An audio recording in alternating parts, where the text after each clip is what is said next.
It looks like we may see Luke Rockhold compete in Power Slap. Following his loss to Colby Covington in a wrestling match over the weekend, he posted this to his Instagram.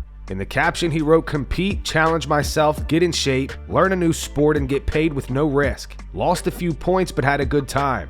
Happy to see wrestling make it to the big stage. Power Slap. See you soon." Charles Oliveira is preparing to stand and bang with Max Holloway at UFC 326. In recent training footage, he was even seen hitting his training partner with a point down.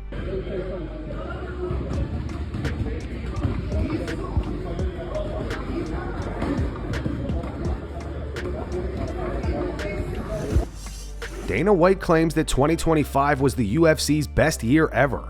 As far as 2025 goes as a whole, can you look back at the year yet and determine like what was the biggest lesson I or the UFC learned in 2025? I don't know. It was our best year ever.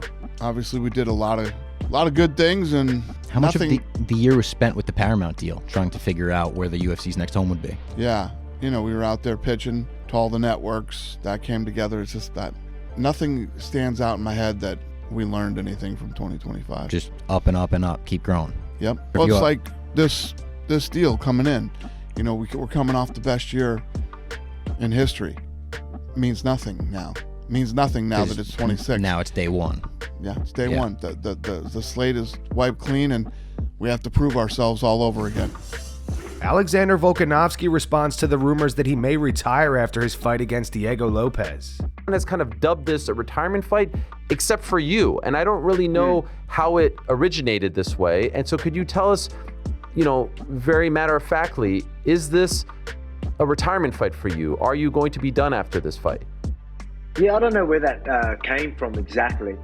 Obviously, I guess whether people are just going off what I say, like I'm like, how many more do I have? If I was to get beaten up, am I gonna come back to fight? No, you know what I mean. But that's not my plans, unless something things go horrendously wrong. I'm planning on going back out there. Whether the next one, taking on an undefeated fighter in the UFC or something like that. I mean, that's appealing. Maybe that could be one that I finish up on. But right now, I plan on everything going well, getting my hand raised, hopefully take a minimal damage so I can have a quick turnaround and still fighting. So the plan is definitely to retire, so you know what I mean? So that's, I don't know where that comes from. Okay. There was a talk straight after my last fight. I'm like, how many more? You never know. There were talks like that. But as soon as I started training, I was like, let's keep going. Paddy Pimblett believes his size would be a major factor against Ilia Topuria. He pointed to a photo of Topuria standing next to Alessandro Pantoja after UFC 317, where the two appear to be similar in size. You've got his support. Essentially, he wants you to win. He wants that fight. Have you allowed yourself to think of what a fight with Ilia looks like? Yeah, I think I beat him up as well. You know what I mean? Like, he's very small compared to me. You know what I mean? He's up to like here. He's not that wide. You've definitely seen that video of him and Pantoja stood next to each other and they look the same weight. So, like, there's weight classes for a reason. And if he wants to fight me at 155, it'll get seriously messy on his face. Paddy also spoke about his upcoming interim title fight against Justin Gaethje. He said he believes Max Holloway provided the blueprint for how to beat Gaethje on the feet. And he's made no secret that he wants to keep this on the feet. We know his knockout power, but your submission skills are so slick. You want to take it to the ground? Oh, okay. I'll keep it on the feet with him. Yeah. Like, there's the blueprint there to beat him. Max done it. And everyone underestimates my strike and everyone thinks I'm just going to come in and I'm going to take him down, and I'm not. Like, he had an absolute war with Chandler and I pieced Chandler up. So, I know MMA maths doesn't work, but you'll see come Jan 24th when we have a perfect game plan and we finish him within 3. Arman Tsarukyan believes the UFC is protecting Paddy Pimblett. Following his victory over Lance Palmer at RAF 5 over the weekend, Arman said everybody knows they're trying to keep Paddy Pimblett. They want to make him a champion. It's his chance. And they know if they put me against him, he's going to lose and the star is going to be gone. Gaethje is easy money for him. That's why they gave him even interim title shot, because he's not going to be even real champion. There is Ilia Topuria, and he can't even beat Ilia Topuria. I'm a nightmare for him, and he knows that if we're going to fight, he's going to lose. He's going to try to not fight me his whole life. Sean O'Malley wants to fight Petr Yan at the White House if he beats Song Yadong at UFC 324. He believes him versus Petr is the biggest fight the UFC can make for that card. Yeah, I don't think he's ever been finished at all. Yeah, you take his head off. I mean, what do you think? Immediate title shot, right? Yeah, I mean, I think I go out there and beat Song. Me versus Petr at the White House just makes sense. I don't know what's a bigger fight than that? If we're going off just pure big fights, if you're going off what makes the absolute most sense, which is not always what the UFC goes off of. I think Merab deserves a title shot, but if you're going off of what the biggest fight, me versus Petr rematch at the White House seems like the biggest fight. And we need someone to represent. You were saying that White House, because what I seen. I know. I know, man. One of them Americans, bro, that's crazy. How they not gonna put us in there, man? That's nuts. I know. I feel like I need to represent, go out there and take care of business. And I don't know who else would be, a big name on that White House, American on the White House card. So I feel like I gotta go out there and represent for the country. Now, what did you think about Petr's fight in Morocco? That was so sick. Petr's always been one of my favorite fighters to watch. Like, I remember him coming up, and I was like, God damn, this motherfucker is so skilled, and he's just something about he's little Russian, he's balding, he's just a scary little dude. So he's always been one of my favorite fighters to watch.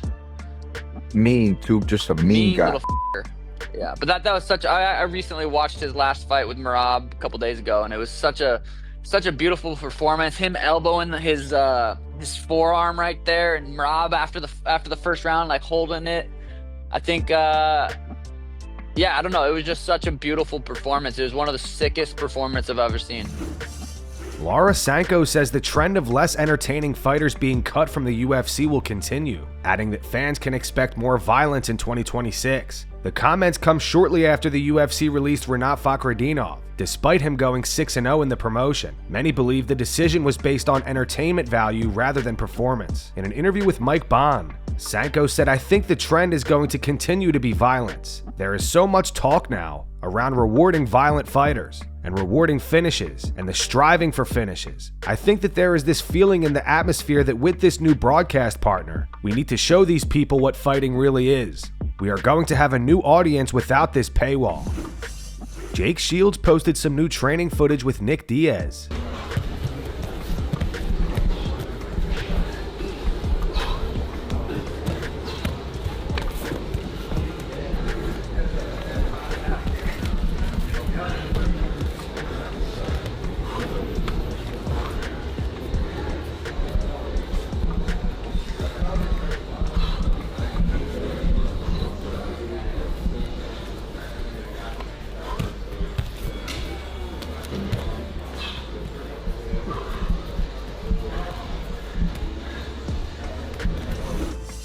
Arman Tsarukyan reacted to the recent photos of Justin Gaethje, which appeared to show a staph infection on his neck. Arman isn't too concerned about it and says he will not weigh in as the backup fighter for Gaethje versus Paddy Pimblett.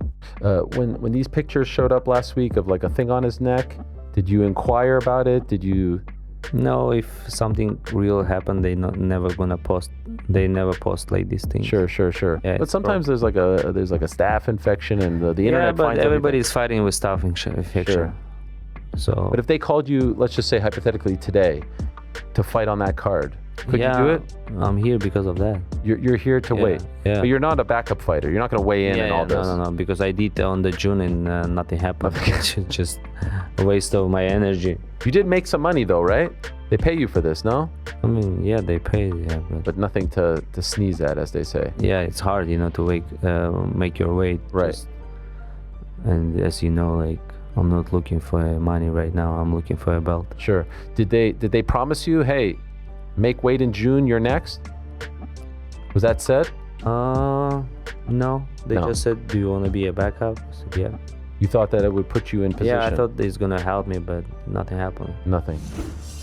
Colby Covington says he wants to move up to middleweight and fight either Israel Adesanya or Sean Strickland. Colby defeated Luke Rockhold in a wrestling match over the weekend. However, he's on a 2-fight skid in the UFC. He most recently lost to Joaquin Buckley via doctor stoppage in the 3rd round due to a cut above his eye. In an interview with Submission Radio, Colby said, "I know I can do well at middleweight. They may be bigger, they may hit harder, but they're a lot slower. I'm just as strong as them. I'm putting on a lot of size these days. I think someone like Israel Adesanya intrigues me. He's someone I don't really like. He's talked a lot of shit about me in the past. Let's see if he can back it up. I would love the Strickland fight. He's a cardio kickboxer. I'd beat him everywhere." If you're wondering what Colby is referring to when he says Izzy talked trash about him in the past, what happened was, Colby made comments about Leon Edwards' late father at the UFC 296 pre-fight press conference, and Izzy didn't approve. On Saturday night, I'm gonna bring you to a place you never want to be. I'm gonna bring you the 7th layer hair. Hell. Okay. We'll say what's up to your dad while we're there. Oh! There's targets on Colby right now, and I want him to just dead this guy, because for what he said, nah, that's abomination.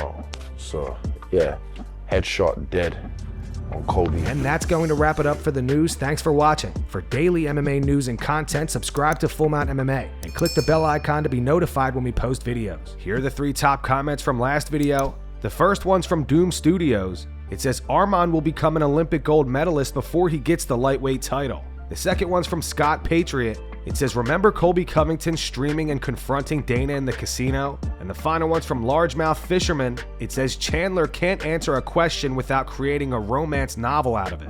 Those were the 3 top comments from last video. If you want to be featured in the next one, all you have to do is comment down below. And if you missed yesterday's news, click the video on screen right now to get caught up.